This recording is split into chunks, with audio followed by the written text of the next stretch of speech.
America. None of it has to do with Democrats running. And you can't even name the policy. What policy? Give me 3 Democratic policies. The point is, you can't name the policy. This is your world. It's If I'm in the business world and you ask me questions, not?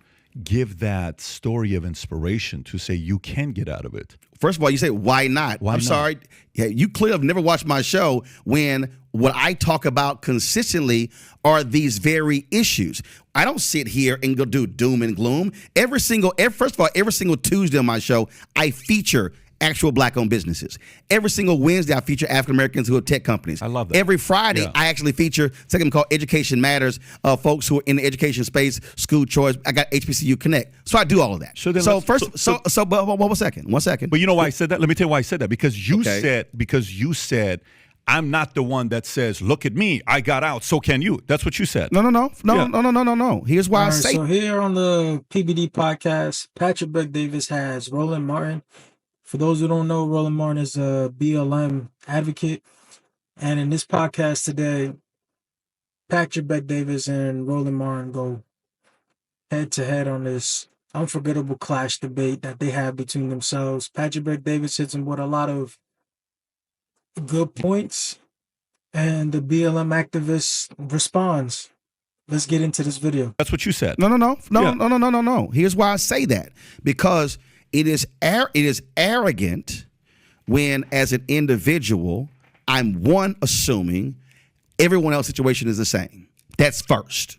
2, it's also arrogant to then not actually study and look at how, from a macro level. See, you're describing a micro level. You can always have that singular individual or this person or that person or this family. That's micro.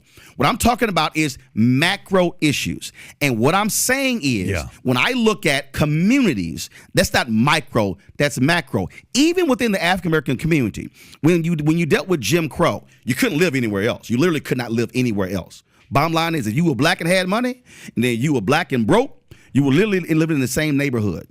After Jim Crow ends with integration, what then happened? Those African Americans who were middle class, upper middle class, began to move away. What then began to happen was you had areas where poverty increased even more so. Why move away, though? Why move away? Because if you care about the community, why not stay there and change it? Well, first of all, does anybody else move? What do you mean? Who the hell else don't move? How do you think suburbs were created? But wait a minute. What do you mean? How do you think white flight was created? So everybody else get to move, but we can't move? But if you act like you care about the community as much as you do, stay there. But I'll answer you. So I don't know if you guys caught this when he said, so why didn't you stay and help fix your community? And he just started spinning with like, but let me tell you this, let me tell you that. It's nonsense. It's all just nonsense. Like, stop it. You could tell Patrick Beck Davis was already tired of listening to him. And just me watching this clip, I'm already tired of listening to him too. Because this is a bunch of BS, you know? But I'll answer your question. Do you know why? Because when African Americans were living in black neighborhoods, they also had economically depressed housing values. And the reality is they were not able to change it. Help change it. Are you serious? Yeah, I am. I'll give you an idea. Here's the deal. Are you familiar with Palmdale? I'm going to need you to be drug tested. Seriously. Yeah. Do you even know today, we've done the stories in Florida, when somebody's black selling their house, the appraisers will come in and literally give them a value $100,000 to $300,000 less because they're black? You know that's actually happened, right? You'll take one story and say that. Oh, my God. On how many occasions has that happened?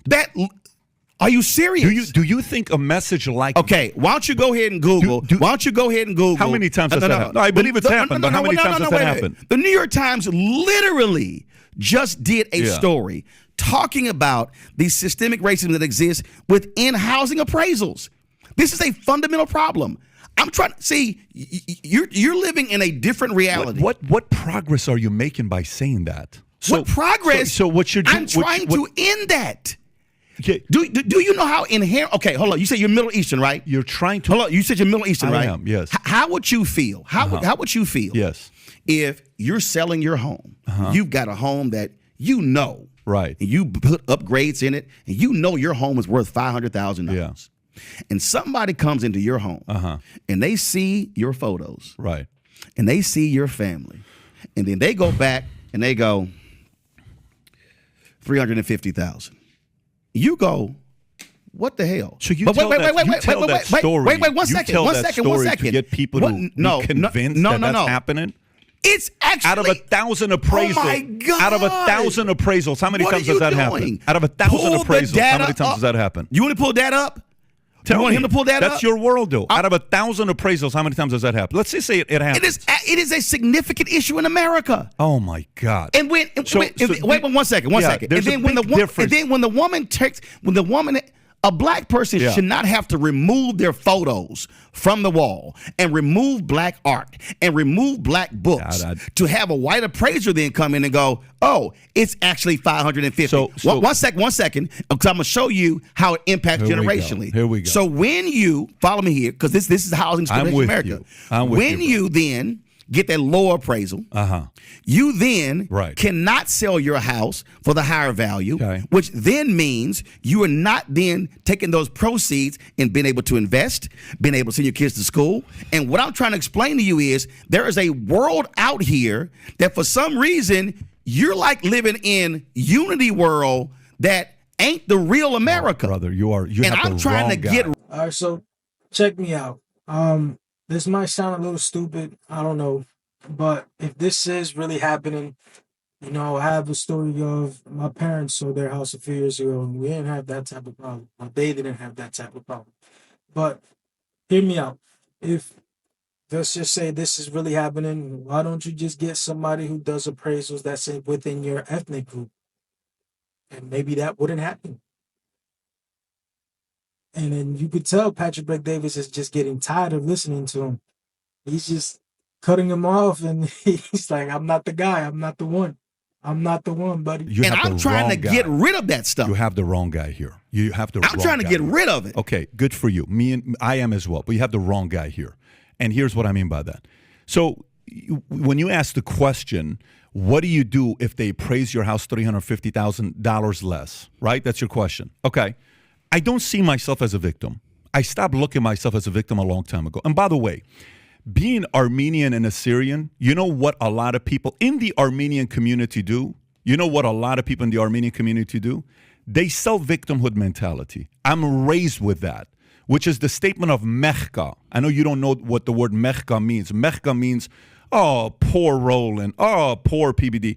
I don't see myself as a victim. And the other part is when you use one story as an example to divide and get people even angrier because out of 1,000 appraisals this happened one time, I don't think you're unifying when you say a statement like that to say, hey, this is what's taking place all the time. But going back to it, so you left because you wanted better economic situation for yourself. Listen to what you just said. Again, I'm having a hard time listening to what you just said when you're saying it's so fundamentally flawed because when you say, "Oh my God," you see yourself as a victim. You do. No, you're selling it as a victim. No, I'm not. What I'm selling is a reality. So I'm curious to know, what are you guys thinking about this? You think this BLM activist Martin Rowland is planting himself as a victim? Put your thoughts in the comments. This is, again, since I guess you couldn't pull it up, okay? Oh, he did pull it up. Okay, the Biden administration, the Federal Housing and Finance Agency, released 47 million appraisal reports to the public for the first time. The appraisals, which were compiled between 2013 and 2021, present evidence of a persistent, widespread practice in the home appraisal industry to give higher values to homes when the occupants are white and devalue them if the owners are people of color. That's such bullshit. That's such bullshit. You know why? Hold up. Let me tell you why that's such bullshit. They actually took the reports and showed the data, and now you call it bullshit. Of course I call it bullshit. So wait a minute. So you asked for the data and the facts. No. And now you give your opinion because you don't like the facts. Bro. Come on, man. Do you run a company? Yes, I do. Okay, so when you run a company, how much shit can I find in the OPEX? How much in the what? With OPEX. When I go into my balance sheet and I look at my expenses, my monthly expenses, what I'm paying for, rent, employees, benefits, workers' comp, I can give a number and say, we lost $280,000 this year. And it's like, oh my God, we lost $280,000. And then I open up the balance sheet and then boom, I'll see you're moving your face like you don't know what I'm talking about. First of all, when I see a data like this, tell me the whole story.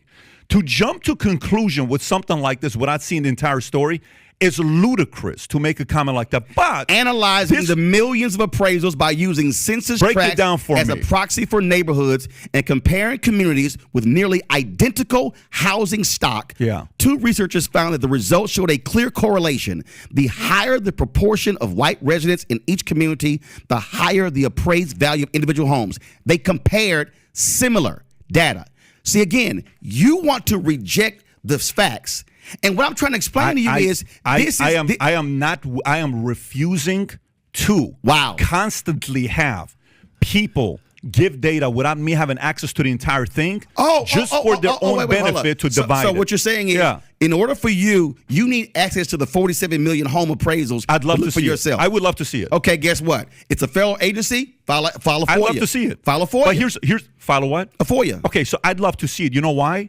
Here's the part. How often do you see data being used and we don't know the whole story? Both sides. How often? Well, first of all, a lot of times they tell us things that we didn't, but they don't give us the full picture of it.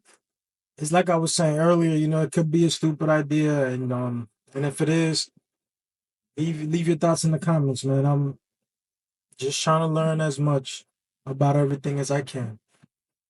But if they're having these type of problems, why not just get somebody who does the appraisals of your ethnic group? Because I think that would be a clear solution for that. But first of all, we see data out there. But what I'm saying, I'm looking at data, actual data, and I'm also looking at a reality. And here's what I'm saying to you. And again, this is what for some reason, you're not fully accepting. What is the most consistent way Americans have been able to actually build wealth? It has been through housing. That's been historical. And when you are black in America, this is not an opinion. This is not a perspective. It is a fact. What we have seen is when you have been unable to enter the housing industry, meaning covenants saying you can't sell to black people, then when you actually buy a home and they've been grossly undervalued, that then limits you from being able to sell your home at a higher value and now take the profits and then create a business and then be able to send your kids to college. And what I'm saying to you is when that has been persistent, when you look at the appraisals, one, when you look at inability where you're buying a house, two, all of a sudden now you see a clear way how African Americans have been impacted, not historically, but still in present day. And what I'm saying to you is, whether you are Democrat or Republican, I want that to change, because what I want you've had 53 years. The Democrats when Republicans were president and in charge, they didn't change this. Wait a minute. Democrats have had the black vote for 53 years. What have you done? You're not even answering the question. What's that? On this issue right here, right here is Democrat, Republican, Independent. It is a systemic American problem. You still haven't answered my basic question. I asked you about 27 out of 30 cities. You blame the state. No. I answered the question. What did you say? I said to you, you show me high crime areas. I am explaining to you how they're high crime areas. And what I'm saying... None of it has to do with their policies. What? High crime cities in America, none of it has to do with Democrats running those cities. And you can't even name the policy. What policy? Give me 3 Democratic policies. The point is you can't name the policy. This is your world. If I'm in the business world and you ask me a question... I just don't understand. Like, how he says you had 53 years... And I see what Martin is trying to say. He's saying, like, it doesn't matter if it's Republicans, Democrats, anybody, this has to change. But, at some point, you just can't keep playing that, I can't move up because of this, or I can't move up because of that. Because he himself moved away from his community, didn't stay there to advocate, to help propel that community up. He just wanted to make money and go, just like how everybody else does. And it's a sad thing, but it's the truth. And it sucks. But leave your thoughts in the comments. Thank you for watching. This is Unfiltered.